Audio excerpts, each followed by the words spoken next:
In late July 2015, in the city of Nizhny Novgorod, Russia, was shaken by a horrific crime committed by Oleg Belov, a 51-year-old unemployed man with a history of mental illness.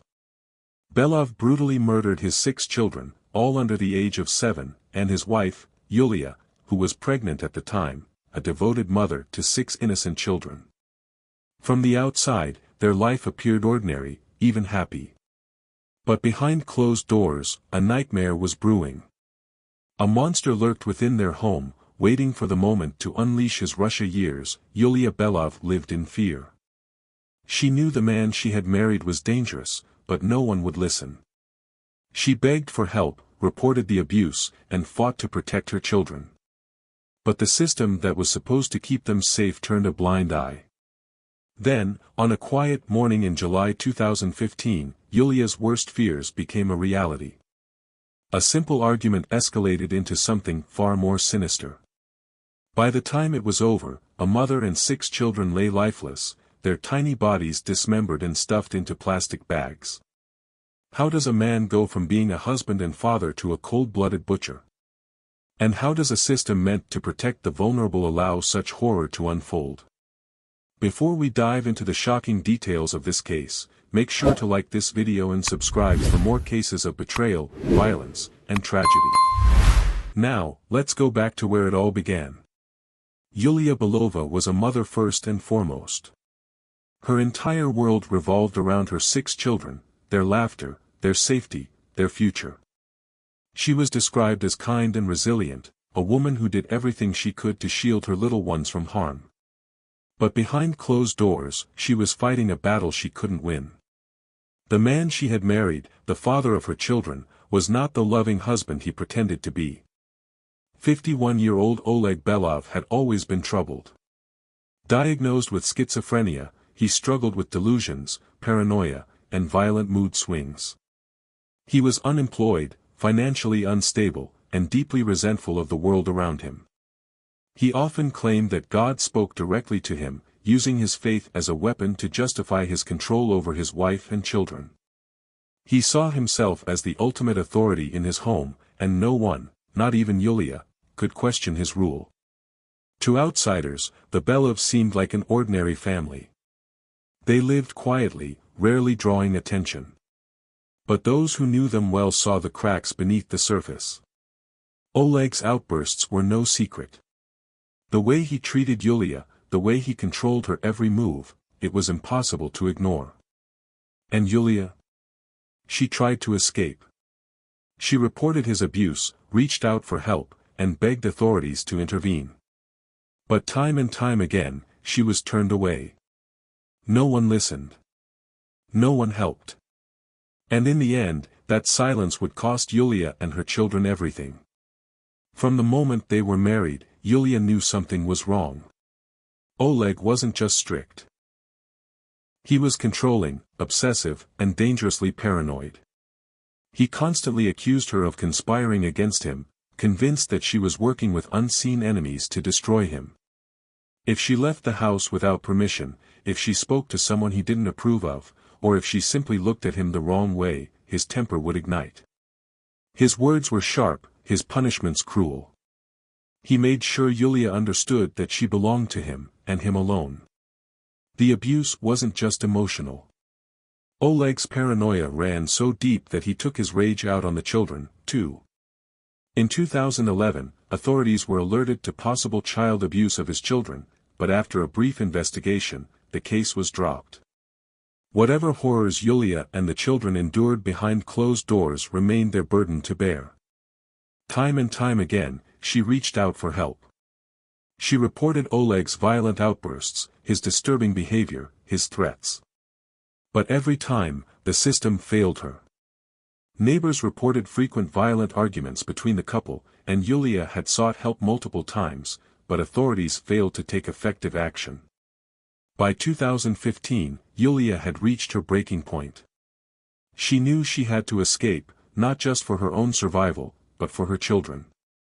In July, she made the decision she had been too afraid to make before. She filed for divorce and sought for full custody of their children, but her request was denied. It was the ultimate act of defiance, a declaration that she was done living under Oleg's control. But she underestimated just how dangerous he had become. Oleg could feel her slipping away, and it sent him spiraling deeper into madness. His behavior became more erratic, his temper more explosive. He spoke of divine punishment, of retribution, of cleansing his family of sin. Friends and neighbors saw the shift. They heard the shouting, saw the fear in Yulia's eyes. They knew something terrible was coming. Yulia knew it, too. She made her final, desperate attempts to get away, but every plea for help fell on deaf ears. The walls were closing in. She was trapped in a home with a man who had nothing left to lose. And then, on the morning of July 26, the inevitable happened. The monster she had feared for so long finally struck. And by the time the world realized the horror of what had happened, it was already too late. It started with something small. A haircut. A trivial argument that should have faded into nothing. But in Oleg's mind, it was proof of the betrayal he had always feared. His paranoia had been growing for months, feeding on itself, twisting reality until he saw enemies everywhere. And now, standing in their small apartment, staring at the woman who dared to defy him, he finally snapped. Yulia barely had time to react. She had seen his anger before, had felt the weight of his cruelty, but this was different. There was something in his eyes, something cold, something final. She turned to run, but he was faster. The first stab was deep, the second even deeper. She tried to scream, to fight, to protect herself, but Oleg had already made up his mind. She was going to die. The children heard the struggle. At first, they were confused, then terrified. The older ones understood what was happening before the younger ones did, but none of them could stop it. Oleg didn't hesitate. One by one, he went to them. The same man who had once rocked them to sleep, who had held their tiny hands as they learned to walk, now stood over them with a knife. There was no mercy. No hesitation. The apartment became a slaughterhouse. The air filled with the sounds of screams, brief, cut off one by one. Oleg moved methodically, his rage fueling every strike, every plunge of the blade. Even the smallest among them, his youngest child, had no chance. And then, silence. The room, once filled with life and laughter, was now drenched in blood. But Oleg wasn't finished. He wasn't just going to kill them, he needed to erase them. He spent hours dismembering their bodies, carving them apart with the same hands that had once held them close. When it was over, their remains were stuffed into 19 plastic bags, each piece carefully separated, as if he could somehow undo what he had done by making them disappear. But there was still one loose end. That same day, Oleg made his way to his mother's dacha. She had always been close to Yulia, had supported her in ways that he saw as betrayal. In his mind, she was no different from his wife, an enemy. And like Yulia, she had to be silenced. When he arrived, she welcomed him in, unaware that she was inviting a monster into her home. She never saw the attack coming. Just like his wife, just like his children, she was gone within moments. Oleg had done it. He had wiped them all out. And for the first time in years, he was alone. At first, it was just a feeling, something wasn't right. The Belov apartment had been silent for days. No sounds of children playing, no glimpses of Yulia hurrying outside with her little ones in tow. The neighbors noticed, but in a city where people often kept to themselves, no one said anything. Not at first. Then came the smell. It started as a faint odor, something unpleasant but easy to ignore. But as the days passed, it grew stronger, thicker, until the entire hallway reeked of something unmistakably wrong. Whispers spread among the tenants. Had an animal died inside? Had someone abandoned food to rot? The smell became unbearable, and finally, someone made the call. On August 4, 2015, after neighbors reported to the authorities of the foul smell and the family's prolonged absence, the authorities arrived at the apartment complex. The door was locked. No response from inside. They knocked, called out, waited. Nothing. When they finally forced their way in, nothing could have prepared them for what they were about to see. The apartment was death itself. 19 plastic bags were scattered throughout the home, each one containing something horrifying.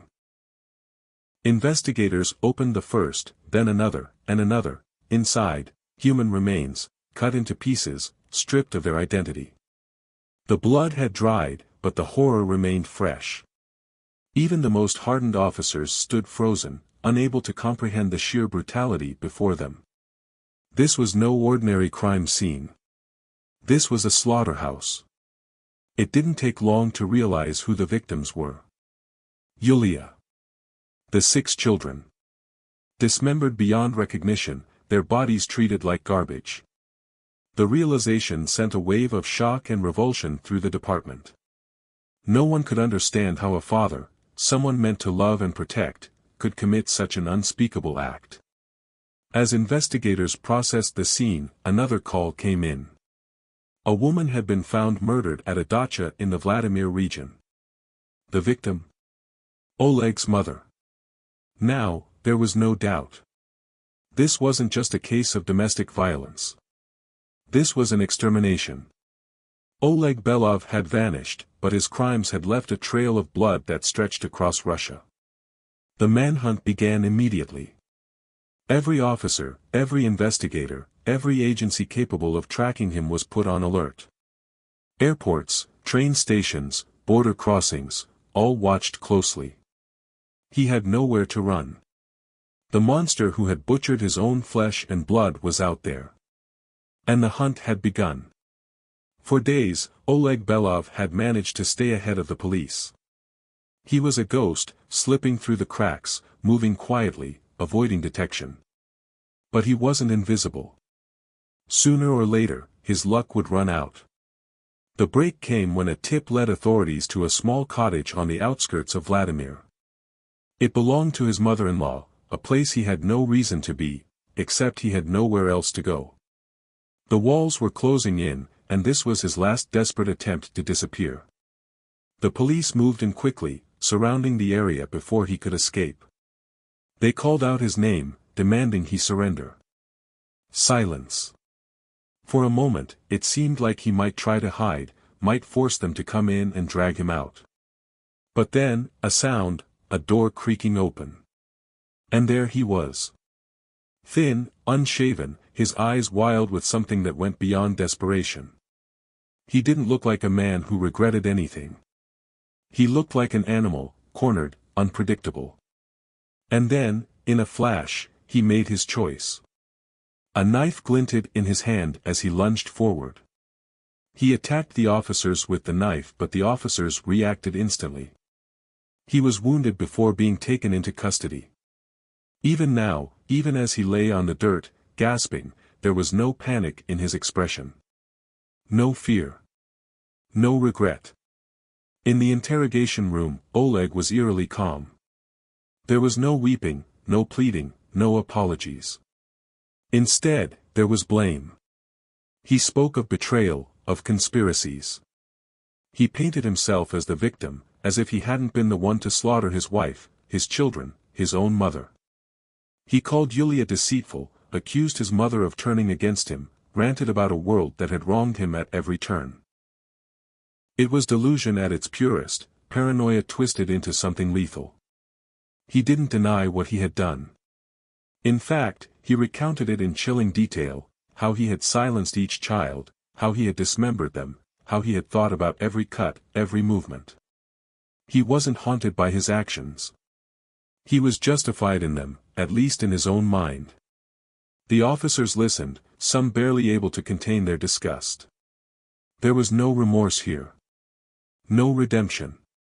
Just a man who had become something beyond human, something monstrous. Oleg Belov had been caught. But the horror of what he had done would never be forgotten. The courtroom was packed. Journalists, grieving family members, and horrified onlookers all gathered to witness the trial of the man who had committed one of the most gruesome massacres in Russian history. The air was thick with tension, the weight of his crimes pressing down on everyone present. Oleg Belov sat in the defendant's box, his expression unreadable. He wasn't the raving lunatic some expected to see. He was calm. Too calm. As if none of this, the trial, the testimonies, the horror he had inflicted, mattered to him at all. The prosecution wasted no time painting a picture of sheer brutality. They recounted, in excruciating detail, how Oleg had murdered his wife and 6 children, how he had carefully dismembered their bodies, stuffing their remains into plastic bags like discarded trash. The photographs of the crime scene were enough to make even the most seasoned court officials look away. And yet, as the evidence was laid out, Oleg remained indifferent. No tears. No remorse. Nothing. His defense team attempted to argue insanity. They pointed to his schizophrenia diagnosis, his history of paranoid delusions, his belief that his wife and mother had conspired against him. But the psychiatric evaluations told a different story. Oleg was sick, yes, but he was also fully aware of his actions. He knew what he was doing. He had planned it, carried it out with precision, and even tried to evade capture. He was not a man who had lost control. He was a man who had made a choice. The trial gripped the nation, sparking heated debates about domestic violence, mental illness, and the failures of the system that had ignored Yulia's cries for help. How had it come to this? How had a woman who begged for protection been left so vulnerable? And how had a man so dangerous been allowed to walk free for so long? But as shocking as his crimes against his family were, the revelations didn't end there. Further investigations linked Oleg to an unsolved case from 2014, the rape and murder of a 19-year-old woman in Nizhny Novgorod. Security footage from the area had led police to create a composite sketch of the suspect. That sketch, now resurfaced, bore an uncanny resemblance to Oleg. It was another dark stain on his already monstrous legacy. In October 2016, the verdict was finally delivered. Oleg Belov was found guilty of mass murder. He was sentenced to life in prison, spared execution only because Russia had abolished the death penalty. Some called it justice.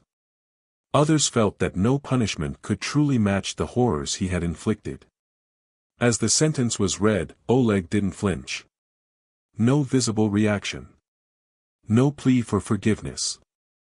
Just the same cold, empty stare. The trial was over. But for those who had known Yulia, for the neighbors who had heard the screams but did nothing, for a nation left reeling from the sheer savagery of his crimes, this case would never truly be closed. The horror of Oleg Belov's crimes did not end with his conviction. If anything, his trial was only the beginning of a much larger reckoning, one that forced an entire nation to confront the terrifying reality of its failures. The public was outraged.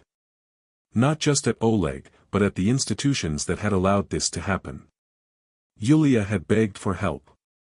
She had reported his threats. She had tried to escape. And yet, time and time again, the system had turned its back on her. How many times had she been told there was nothing they could do? How many warnings had to be ignored before it ended in bloodshed? The sheer brutality of the case sent shockwaves through Russia. People demanded answers. How could a man with a known history of violence and schizophrenia be left unchecked?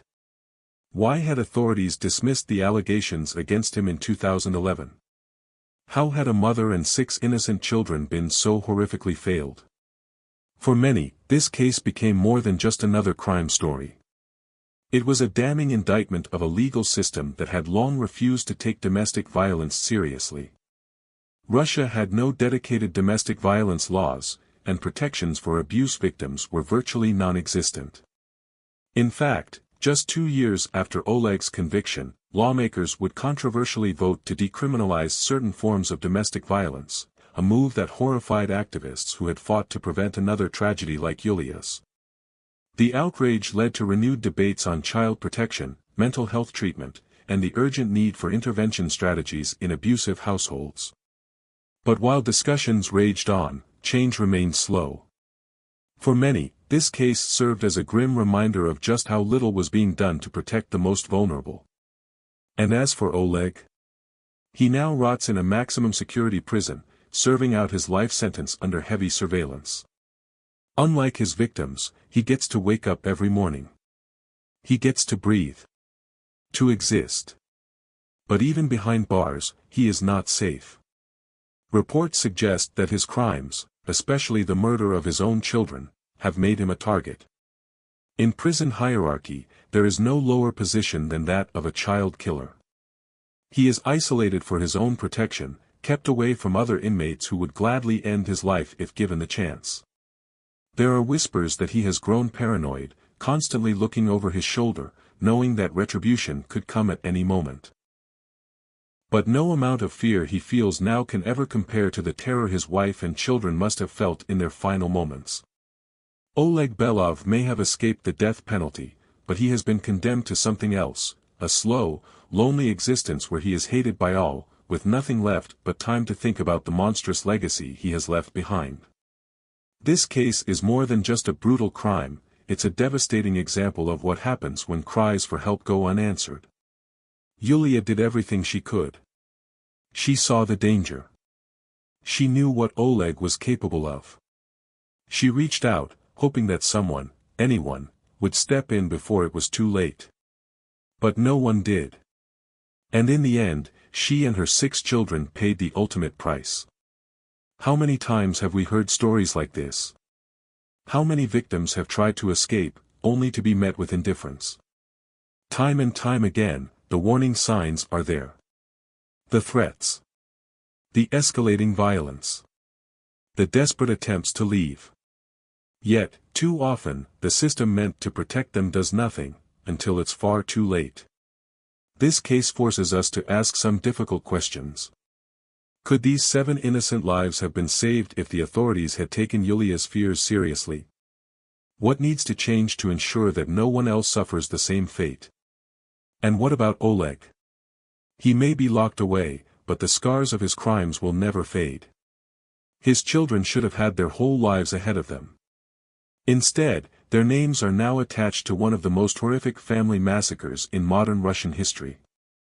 There is no undoing what happened. But if there's one thing we can take from this tragedy, it's the urgent need to listen, to take warning seriously, to offer protection before it's too late. Because the next time a victim speaks up, their life may depend on whether or not someone is willing to listen. What do you think? Could this tragedy have been prevented?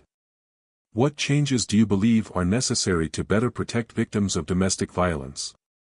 Let us know in the comments below. And if this story shocked you, don't forget to like this video and subscribe for more cases that uncover the darkest depths of human nature.